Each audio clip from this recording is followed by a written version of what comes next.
I think what excites us the most at Treyarch is that we're really taking the gloves off with the story and narrative. We're making a complex story for a complex gamer who can follow an overarching narrative.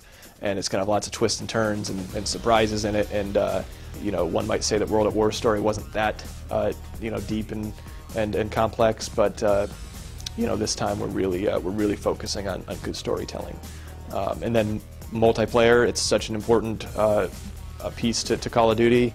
So, like I said, we've have a dedicated team working on that from day one. Let's put it in perspective for you. We had multiplayer started and up and running so early in the project that some single-player levels actually are being built around multiplayer maps that we had in production.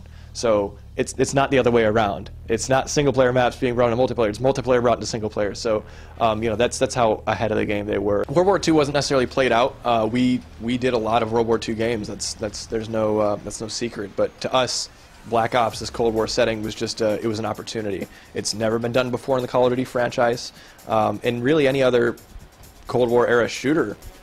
You know, I personally, I don't know of any that I've played, so it's just an opportunity for us to maybe, you know, set that bar of what a Cold War game could be, and have something that's brand new and fresh in the franchise. It's not just a Vietnam game, which was the big rumor online.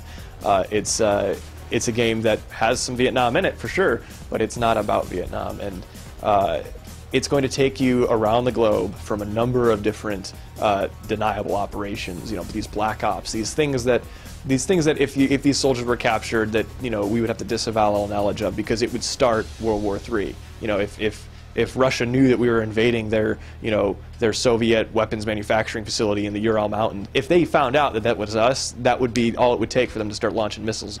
We got to hear stories from, like, advisors like Major John Blaster, who is the foremost published author on the subject. He was actually a member of SOG, which is the Studies and Observations Group. And this is just the best of the best, most elite fighting force that you can imagine.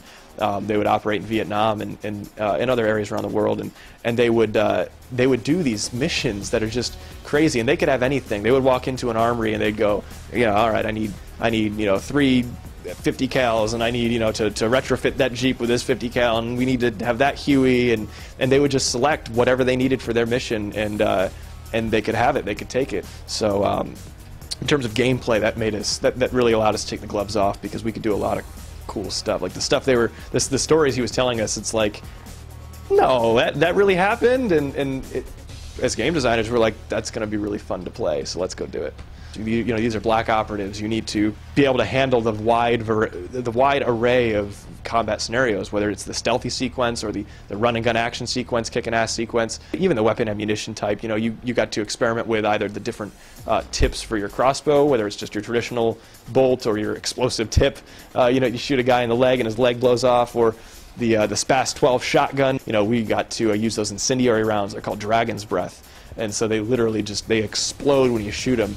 And you can find YouTube footage of it. It's crazy. We're really focused on this diverse experience, and part of that is we're creating these new characters. So because we have these SOG units and these Black Op forces that are the best of the best, you know, they graduated top of their class, they're charismatic, they're natural leaders. These are really cool guys.